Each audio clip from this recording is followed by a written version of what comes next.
Good morning dear students, स्वागत है आपका आपके अपने YouTube channel study with Trisha में। तो बच्चों, आज हम भूगोल की पाठ्यपुस्तक कक्षा 7 की भूगोल की पाठ्यपुस्तक का सेकंड चैप्टर हमारी पृथ्वी के अंदर का सेकंड पार्ट लेके आ चुके हैं। हमारी जो प्रीवियस वीडियो थी उसमें हमने पृथ्वी के आंतरिक भाग के बारे में पढ़ा था। आज हम स्टार्ट करने जा रहे हैं सेल एवं खनिज। तो स्टार्ट करते हैं अपनी वीडियो। बच्चों, सेल एवं खनिज। पृथ्वी की परपटी अनेक प्रकार के सेलों से बनी है। पृथ्वी की परपटी बनाने वाले खनिज पदार्थ के किसी भी प्राकृतिक पिंड को सेल कहते हैं। सेल विभिन्न रंग, आकार एवं गठन की हो सकती है। बच्चों, क्वेश्चन आपको आ सकता है कि सेल किसे कहते हैं।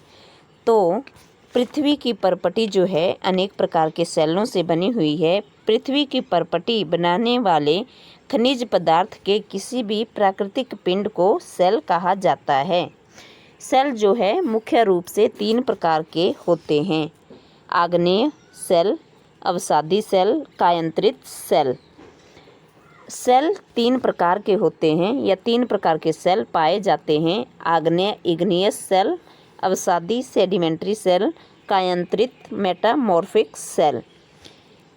बच्चों, जो इग्नियस शब्द है वह लैटिन शब्द है जिसका अर्थ होता है अग्नि, अर्थात आग से बने हुए जो सेल होते हैं उनको इग्नियस सेल कहा जाता है, आग्नेय सेल कहा जाता है। सेडिमेंट्री का अर्थ होता है स्थिर। यह भी लैटिन भाषा से लिया गया शब्द है। सेडिमेंटम, जिसका अर्थ है स्थिर, अर्थात एक ही जगह पे स्थिर रहना। मेटामॉर्फिक ग्रीक शब्द है, ग्रीक भाषा का शब्द है। मेटामॉर्फोस से लिया गया है जिसका अर्थ है रूप परिवर्तन, अर्थात वो सेल जो अपना रूप परिवर्तित कर लेते हैं उन्हें मेटामॉर्फिक सेल कहा जाता है। बच्चों,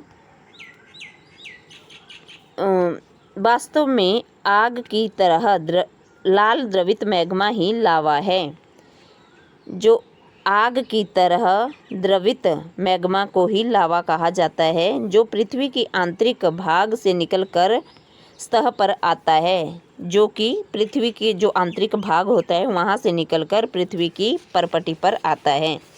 जब द्रवित लावा पृथ्वी की सतह पर आता है तो यह बहुत तेज़ी से ठंडा होकर ठोस बन जाता है, अर्थात जैसे ही ये पृथ्वी की परपटी सतह पर आता है तो बहुत ही तेज़ी से बहुत ही कम समय में ठंडा होकर ठोस बन जाता है। परपटी इस प्रकार से बने सेल को बहिर्वेदी आग्नेय सेल कहा जाता है। इसकी संरचना जो होती है बहिर्वेदी आग्नेय सेल जो होते हैं उनकी संरचना बहुत ही महीन दाने वाली होती है। उदाहरण के लिए, एग्जाम्पल के लिए, बेसाल्ट। दक्कन पठार बेसाल्ट सेलों से ही बना हुआ है। दक्कन का जो पठार है वह बेसाल्ट सेलों का बना हुआ है। और बेसाल्ट जो सेल है वो किसके उदाहरण है? आग्नेय बहिर्वेदी आग्नेय सेल जो होते हैं उसके उदाहरण है। द्रवित मैग्मा कभी कभी भूपर्वती के अंदर गहराई में ही ठंडा हो जाता है। इस प्रकार बने ठोस सेलों को अंतर्भेदी आग्नेय सेल कहा जाता है।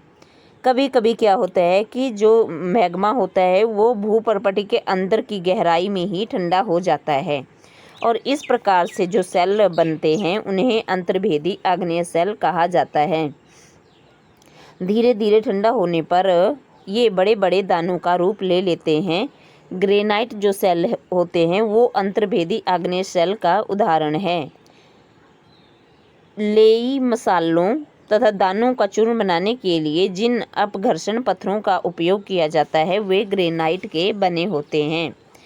नेक्स्ट है हमारे पास अवसादी सेल। सेल जब लुढ़क कर, चटक कर या एक दूसरे से टकरा कर छोटे छोटे टुकड़ों में टूट जाते हैं, इन छोटे छोटे कणों को हम अवसाद कहते हैं। ये जो छोटे छोटे कण टूट कर बिखर जाते हैं उनको हम अवसाद कहते हैं। ये अवसाद हवा, जल आदि के द्वारा एक स्थान से दूसरे स्थान पर पहुंचा कर जमा दिए जाते हैं। जब ज़्यादा हवा चलती है या जल के द्वारा ये एक स्थान से दूसरे स्थान तक पहुंच जाते हैं और वहीं पे ये जम जाते हैं, एक जगह पे स्थिर हो जाते हैं। ये अदृढ़ अवसाद दबकर कठोर होकर सेल की परत बना लेते हैं। इस प्रकार की सेलों को अवसादी सेल कहा जाता है। इस प्रकार के सेलों को अवसादी सेल कहते हैं। उदाहरण के लिए बलुआ पत्थर रेत के दानों से बनता है। बलुआ पत्थर जो होता है वह क्या होता है, रेत के दानों से बनता है। इन सेलों में पौधों, जानवरों या अन्य सूक्ष्म जीवाणुओं जो कभी इन सेलों पर रह रहे हैं के जीवाश्म भी हो सकते हैं। तो बच्चों, अवसादी सेल जो होते हैं ये छोटे छोटे कणों से बनते हैं। ये क्या होता है कि हवा जल के द्वारा एक स्थान से दूसरे स्थान पर पहुंचा दिए जाते हैं, वहीं पे ये जम जाते हैं। जो उदाहरण के लिए जो बलुआ पत्थर होता है वह अवसादी सेल का एक उदाहरण है। तो बच्चों, आज की वीडियो में बस इतना ही।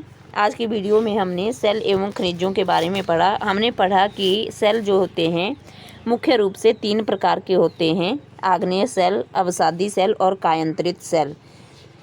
इस वीडियो में हमने आग्नेय सेल के बारे में तथा अवसादी सेल के बारे में पढ़ा। नेक्स्ट वीडियो में हम कायांतरित सेल के बारे में पढ़ेंगे। नेक्स्ट वीडियो को देखना न भूलें और हमारी वीडियो को लाइक और सब्सक्राइब भी ज़रूर करें। Thank you. Have a nice day.